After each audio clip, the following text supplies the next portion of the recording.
कभी कभी कुछ दोस्त ऐसी गलती कर बैठते हैं जिसके लिए सॉरी भी कम पड़ जाता है। ऐसे ही मेरा एक जिगरी दोस्त था। दोस्त क्या, जान था वो मेरी। कॉलेज का सबसे बड़ा स्टड, सबसे बड़ा प्ले बॉय था। मेरी जान उसमें बसती थी और उसकी हर खूबसूरत लड़की में। यार रॉकी, अब बस भी कर। तुझे पूरे 3 घंटे हो गए हैं यहाँ इस कॉलेज के बाहर खड़े खड़े। तू हर दिन किसी नए कॉलेज के बाहर जाकर खड़ा होता है।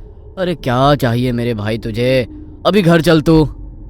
क्या यार विनोद, ऐसी बोरिंग पर्सनालिटी के कारण ही तू अभी तक अपना खाता नहीं खोल पाया है। और मैं अभी घर नहीं जा सकता हूँ, मेरा शिकार अभी मिला नहीं है। यहाँ से कितनी सारी लड़कियाँ तो गुजर चुकी हैं। आखिर तुझे किसकी तलाश है भाई? कौन है वो खास लड़की? लड़की नहीं, मैं तो इस कॉलेज की एक टीचर को देखने आया हूँ। याद है जो पिछले हफ्ते हमारे कॉलेज में गेस्ट लेक्चर आई थी? तब से उसका दीवाना हो गया हूँ और इस इलाके के हर कॉलेज में उसे ढूंढ रहा हूँ, लेकिन अभी तक मिली नहीं है। हे भगवान, तू अब टीचर को भी नहीं छोड़ेगा क्या? Look at her age, I think वो 35 से कम नहीं थी। पुरानी शराब में जो नशा होता है वो ठंडी बियर से हो ही नहीं सकता। और ये बात वही समझ सकता है जिसे नशे की लत हो, और मुझे तो लत लग चुकी है मेरे भाई। ओए वो देख, आ गई। चल मैं जाता हूँ, बड़ी मुश्किल से हाथ लगी है। गेट से एक बेहद खूबसूरत कमसीन सी औरत बाहर आई। उसने लाल साड़ी पहनी हुई थी जो उसकी पतली कमर पर लिपट कर इतनी आकर्षक लग रही थी कि एक पल को मैं भी उसकी पसंद पर रश्क करने लगा। उस टीचर को देख रॉकी उसके पीछे वैसे ही दौड़ पड़ा जैसे शहद देखकर मक्खी जाती है। ये था रॉकी। उसकी कमजोरी थी खूबसूरत लड़कियां, या यूं कहूं औरतें। कहते हैं हर शौक की एक कीमत होती है, लेकिन क्या रॉकी को भी अपने इस शौक की कीमत अदा करनी पड़ेगी? अरे रॉकी, हॉर्न बजाना बंद कर यार, आ रहा हूँ। रॉकी राठौड़ किसी का वेट नहीं करता मुन्ना, जरा जल्दी आ। ले आ गया, बड़ा आया रॉकी राठौड़। अब चल यहाँ से, वरना मम्मी चप्पल मार के भगाएगी दोनों को। हाँ हाँ ठीक है। उस दिन मैं भी हर शाम की तरह रॉकी के साथ घूमने निकला था, लेकिन मुझे नहीं पता था कि वो शाम आम नहीं होने वाली थी। रॉकी मुझे एक बढ़िया से कैफ़े में ले गया था। अब मैं ठहरा लड़का, इसलिए वहाँ जाने में मुझे थोड़ा संकोच हो रहा था। कुछ देर बाद हमारा ऑर्डर लेने के लिए एक वेट्रेस आई जिसे देख मैं दंग रह गया। वो एकदम खूबसूरत लड़की थी। सफ़ेद सूट में वो किसी अप्सरा से कम नहीं लग रही थी। उसने बाल बांधकर पोनी टेल बना रखी थी और उसके पास से फूलों की मदहोश कर देने वाली महक आ रही थी। सर, आपका ऑर्डर प्लीज। अबे बोलना, कहाँ खो गया है? तुझसे कहा तो था साले कि पार्टी मैं दे रहा हूँ, फिर भी सन्नाटे में पहुँच गया। अरे मैडम, आप ऐसा करो, 2 पेप्सी और छोले भटूरे ले आओ, इसका फ्यूज चला गया है। ठीक है sir. Anything else for you sir? लड़की ने मुस्कुराकर मुझे देखा तो मेरी बोलती बंद सी हो गई। No no thanks. वो कोई आम लड़की नहीं थी। उसे देखने के बाद मैं मदहोश हो गया था। आज पहली दफ़ा मैंने किसी लड़की को इस नज़र से देखा था। उसकी खुशबू जा ही नहीं रही थी मेरे मन से, और ये देखने के बाद रॉकी ने मेरी आंखों में महसूस कर ली थी। लगता है आज तुझे भी नशे की तलब लगी है। चलो शुक्र है ऊपर वाले का, मुझे तो लगा था कि तू अरे चुप कर यार रॉकी, वो सुन लेगी। अरे पहले जाकर उसका नाम तो पूछ। रॉकी ने मुझे नेहा की तरफ धक्का दिया और हड़बड़ाहट में पेप्सी मेरे शर्ट पर गिर गई। नेहा घबरा गई। सॉरी, गलती से हो गया, मैं अभी साफ कर देती हूँ। बस प्यार हो गया मुझे नेहा से। मुझे अब दिन या रात उसके ख्याल में गुम रहना अच्छा लगता था। नेहा भी मुझे पसंद करने लगी थी। धीरे धीरे हम एक दूसरे के प्यार में डूबते गए। अब मैं रॉकी के साथ कम रहने लगा था। उसके साथ रहता तो बिना वजह लड़कियां देखनी पड़ती, और मेरी नेहा के होते हुए मुझे किसी और लड़की को देखना गवारा नहीं था। 1 साल ऐसे ही बीत गया। अरे वो आशिक दीवाने, तू अभी तक नेहा का हाथ पकड़ कर ही घूम रहा है या बात कमर तक पहुंची है? बस कर यार रॉकी, नेहा को लेकर ऐसी बातें मत किया कर, मुझे पसंद नहीं है। और तेरी तरह हर रोज मुझे नई बोतल से नशा करने की आदत भी नहीं है। मुझे कोई जल्दी नहीं है। जल्दी कुछ कर, वरना कोई मेरा जैसा हैंडसम उसे ले जाएगा और तू मुंह ताकता रह जाएगा। तू और तेरी बकवास। अरे सब लड़कियां एक जैसी नहीं होती हैं, और मेरी नेहा वो तो हरगिज ऐसी नहीं है। उसे मुझसे प्यार है। तेरे जैसे लाख लड़के भी उसके आगे जाकर अपनी नाक रगड़े बिना तब भी वो भाव नहीं देगी, समझा? हट। मुझे रॉकी की बकवास बातें सुनकर गुस्सा आ गया था। उसकी घटिया बातें मुझे और नहीं सुननी पड़े, इसलिए मैं उठकर गुस्से में अपने घर चला गया। लेकिन मुझे यह एहसास नहीं था कि गुस्से में मैंने रॉकी के मेल ईगो को ठेस पहुंचा दी थी। कई दिन बीत गए थे, रॉकी का कोई अता पता नहीं था। मेरा गुस्सा भी अब ठंडा हो गया था। मैंने रॉकी को फ़ोन लगाया। ये मेरा फ़ोन क्यों नहीं उठा रहा है? ज़्यादा बोल दिया क्या मैंने? शिट यार, जाकर मनाना पड़ेगा। अब एक ही तो दोस्त है मेरा। मैं रॉकी के फ्लैट पर गया। वहाँ वो अकेला रहता था। एक चाबी हमेशा मेरे पास ही रहती थी। मैंने दरवाज़ा खोला। हाथ में 2 बियर और तंदूरी चिकन का पैकेट था। सोचा था मना लूँगा, लेकिन जैसे ही मैंने उसके कमरे की तरफ कदम बढ़ाया, मुझे कुछ सुनाई दिया। ओ रॉकी, ना जाने अभी तक तुम कहाँ थे। I really love spending time with you. मुझे यकीन था कि वो बोरिंग विनोद तुझे खुश नहीं कर पा रहा होगा नेहा। फिक्र मत करो, मैं हूं ना, और उसे कभी कुछ पता नहीं चलेगा। मुझे तो लगा था तुम सीरियस हो जाओगी उसके साथ। ओ कम ऑन, सीरियस और उसके साथ? क्या ये मैंने क्या सुन लिया था? क्या ये कोई बुरा सपना था? मेरी गर्लफ्रेंड मेरे बचपन के दोस्त के साथ? छी! सोचकर ही घिन आ रही थी। मेरे हाथ से पैकेट छूट गया। मैं सीधा वापस घर चला गया और सामान पैक करके गांव निकल गया। जब भी मैं परेशान होता था तो अपनी दादी के गांव चला जाता था। दादी तो अब नहीं रही, लेकिन उनका वो पुराना घर मेरे मन को सुकून देता था। मुझे गांव आए 1 हफ्ता बीत गया था। रॉकी और नेहा के फ़ोन पर फ़ोन आते रहे। मैंने उनसे बात नहीं की और ना ही अब दोबारा कभी करने वाला था। लेकिन शहर तो वापस जाना ही था, इसलिए एक सुबह मैं वापस जाने की तैयारी में लगा था। तभी पड़ोस से ज़ोर ज़ोर से रोने की आवाज़ आने लगी। मैं भागा गया। औरतों ने दरवाजे पर भीड़ लगा रखी थी। किसी तरह मैंने अपना रास्ता बनाया। अरे ये तो हरीश भाई है। इन्हें क्या हो गया? कल तक तो बढ़िया थे। पूछो मत भैया, कोई ऊपरी चक्कर था। इसके चाचा के बेटे ने कुछ कराया धराया था। हाँ, अरे उन्होंने क्या कराया, ये खुद ही छिछोरा था, एकदम ढीला। उस पिशाचिनी से रात को मिलने गया था। अब ये तो होना ही था। पिशाचिनी? हाँ भैया, सुना है कि उधर पुराने किले में जो औरत रहती है वो औरत नहीं, पिशाचिनी है। बरसों से जिंदा है। जवान मर्दों को अपने जाल में फंसाती है, फिर उनके साथ सोकर और भी जवान हो जाती है। लेकिन उसके बाद एक भी मर्द जिंदा नहीं बचता है। लेकिन फिर भी जाने क्या जादू है उसमें, मर्द उसके पास खींचे चले जाते हैं।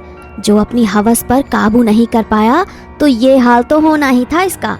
इतनी डरावनी और मनहूस खबर सुनकर भी मेरे चेहरे पर शौक से ज्यादा खुशी थी। मेरे दिमाग में ख्यालों की रेल दौड़ गई। मैं शहर वापस गया। मुझे पता था मेरे आने की खबर सुनकर रॉकी मिलने जरूर आएगा। क्या यार विनोद, पागल है क्या साले? कहाँ चला गया था तू? कुछ नहीं, बस गांव गया था, जरूरी काम से। क्यों, तुझे मेरी कमी क्यों खलने लगी? पुरानी शराब नहीं मिल रही है या कोई नई बोतल का चस्का लग गया? अरे छोड़ वो सब, ये बात तू फ़ोन क्यों नहीं उठा रहा था? मौका नहीं मिला। देख विनोद, मुझे पता है कि तुझे सब पता चल गया है। हो गया भाई टशन में, अब माफ़ कर देना। तू तो मेरा जिगरी है, और वैसे भी वो लड़की तेरे लिए ठीक नहीं थी।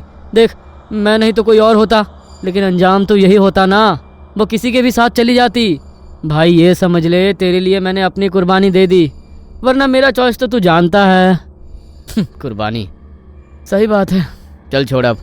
अच्छा चल अब पार्टी करते हैं। छोड़ ये देवदास बनना यार, एक जाएगी तो दूसरी आएगी। मुझसे कुछ सीख। हाँ सही कह रहा है तू, लेकिन मैं अभी पार्टी नहीं कर सकता हूँ। अभी वापस गांव जाना है, कुछ काम अधूरा रह गया है, वो करके आता हूँ, फिर पार्टी करेंगे। तो मैं भी तेरे साथ चलता हूँ, साथ में काम खत्म करके आते हैं, फिर पार्टी करेंगे। मुझे पता था कि मैं क्या कर रहा था। मैं जानबूझकर रॉकी को गांव ले गया। दिन ढलने को था। मैंने पहाड़ी के पीछे रॉकी के साथ पैदल जाने का प्रोग्राम सेट किया। कई घंटे चलने के बाद सामने जो दिखा वह अविश्वसनीय था। जैसा मैंने सुना था वो जगह वैसी बिल्कुल नहीं थी। कोई पुराना अंग्रेजों के ज़माने का मेंशन था। बिल्डिंग थोड़ी बेरंग थी, लेकिन बाहर गार्डन बेहद खूबसूरत फूलों से लदा था। भाई यहाँ क्यों लाया है, वो भी इस वक्त? तेरा कौन रहता है यहाँ? भाई भूत बंगला तो नहीं है ना? मुझे चुड़ैल नहीं चलती है। तुझे पार्टी करनी थी ना रॉकी, इसलिए आया हूँ।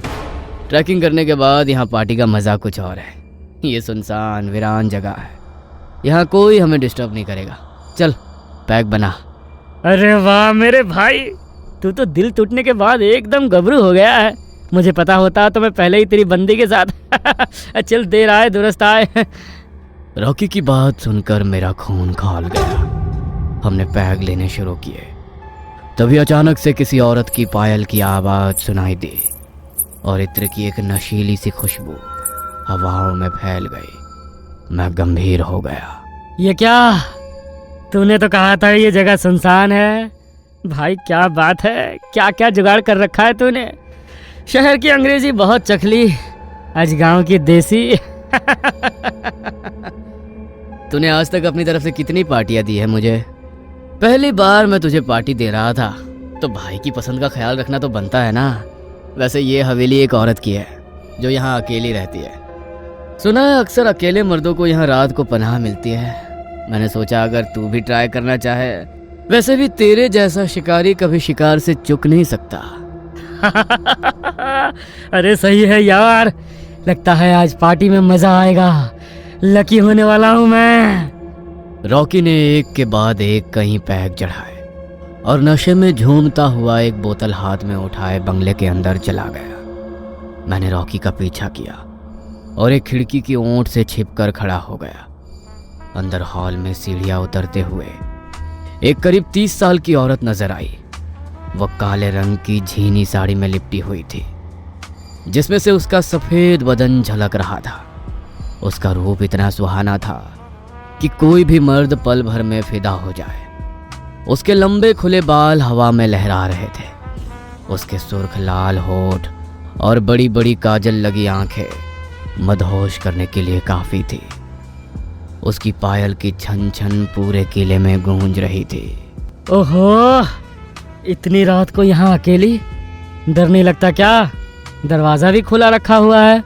डर मुझे नहीं लगता, हाँ लेकिन लोग मुझसे डरते हैं। सोच लो, दरवाज़ा अभी खुला है, लेकिन एक बार मुझे तुम अच्छे लगे तो बंद भी हो सकता है। अभी जाना है तो जा सकते हो, उसके बाद मैं नहीं जानती कि क्या होगा तुम्हारे साथ। आखिरी शब्द कहते हुए वो औरत रॉकी के बेहद नजदीक आ गई थी। रॉकी तो मानो उसे देखकर बेकाबू हो गया था। उसकी आवाज़ सुनकर मेरी रीढ़ में ठंडक उतर गई, लेकिन रॉकी पर शराब का असर इतना था कि उसे कुछ समझ ही नहीं आ रहा था। इतनी खूबसूरत औरत से कोई डरता है क्या? आओ ना, हमारे साथ बैठो, कुछ जाम हो जाए, बाहर अंधेरा बहुत है। आपकी इनायत होगी तो रात को यहीं बसेरा कर लूँगा। क्यों नहीं, लेकिन ये वाली शराब नहीं, मैं लाती हूँ ना। आज मेरे साथ मेरी पसंद का नशा। वो औरत अंदर गई और एक बोतल लेकर धीरे धीरे आगे रॉकी की तरफ बढ़ी और मेरी सांसें अटक गईं। ये वही थी काम पिशाचनी जिसके बारे में गांव की औरतों ने बताया था। उसने रॉकी के बहुत करीब जाकर उसके गाल को उंगलियों से छुआ। रॉकी के चेहरे पर अजीब सा नशा छा गया। बिन पिए झूमने लगे। अभी तो बहुत कुछ बाकी है। मैंने कब रोका है, शुरू करते हैं ना। औरत ने अपने हाथ से एक जाम रॉकी को पिलाया और उसे अपनी नशीली नज़र से देखने लगी। तुम बहुत थके हुए लगते हो, आओ मेरे साथ, अब थोड़ा आराम कर लो। औरत आगे चलने लगी और उसके पीछे उसके सम्मोहन में फंसा रॉकी खींचता हुआ सीढ़ियां चढ़ने लगा। मैं जानता था कि वो अब कभी नहीं आएगा, लेकिन मेरे दिल में ज़रा भी रहम नहीं था। रॉकी मेरी आंखों के सामने उस औरत के पीछे कीले के अंधेरे गलियारे में गायब हो गया। कुछ देर मुझे अपने दिल की धड़कनें साफ सुनाई दे रही थी और फिर अचानक एक दिल दहला देने वाली चीख। मेरे हाथ कांपने लगे। मैं भागकर अंदर गया और जो मैंने देखा उसे देखकर मेरी आत्मा तक कांप उठी। रॉकी जमीन पर पड़ा था। उसका शरीर बिल्कुल सूख चुका था, जैसे किसी ने उसका सारा खून और ताकत चूस ली हो। उसकी आंखें खुली हुई थी और उनमें आखिरी पल का खौफ जम गया था।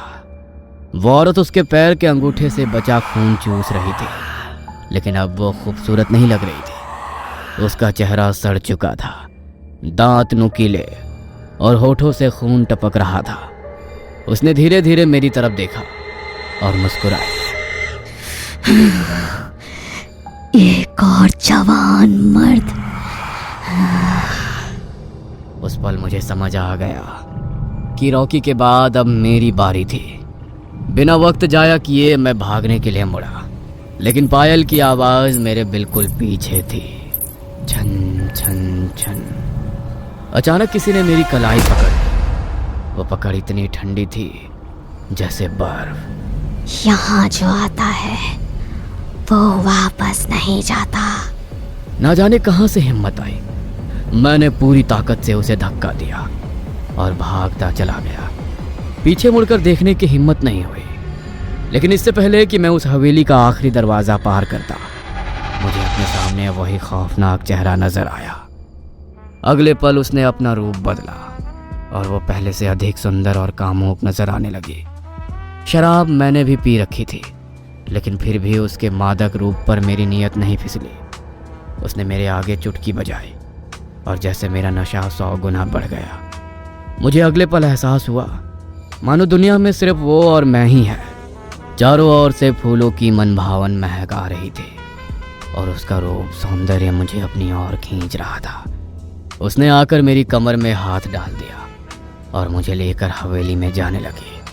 अंदर जाकर, आज रात के लिए मैं सिर्फ तुम्हारी हूँ, अब बस इंतजार खत्म। उसने अपने होठ मेरे चेहरे की ओर बढ़ाए, लेकिन उस मदहोशी में भी मैं किसी पराई औरत को नहीं छू सका। मैंने अपने कदम पीछे हटा लिए। वो गुस्से में बिलबिला उठी। वो चाहकर भी अपने मंसूबे पूरे नहीं कर सकती थी, क्योंकि वो अपना शिकार उन्हीं मर्दों को बनाती थी जो उसके साथ कुछ गलत करने के लिए तैयार हो जाते थे। अगली सुबह जब होश आया, मैं खड़े होने की हालत में नहीं था। मेरा शरीर किसी 80 साल के बूढ़े की तरह हो गया था। मेरे मुंह से बोल भी नहीं फूट रहे थे। गांव के लोगों ने किसी तरह मुझे घर में पहुंचाया। मैं शायद पहला शख्स था जो उस हवेली से लौट कर आया था, लेकिन ये जिंदगी मौत से भी बदतर थी। गांव के लोगों के लिए वो रात एक पहेली बनकर रह गई, लेकिन मैं जानता था उस रात बदले की आग में 2 जिंदगियां जलकर खाक हो गई थी।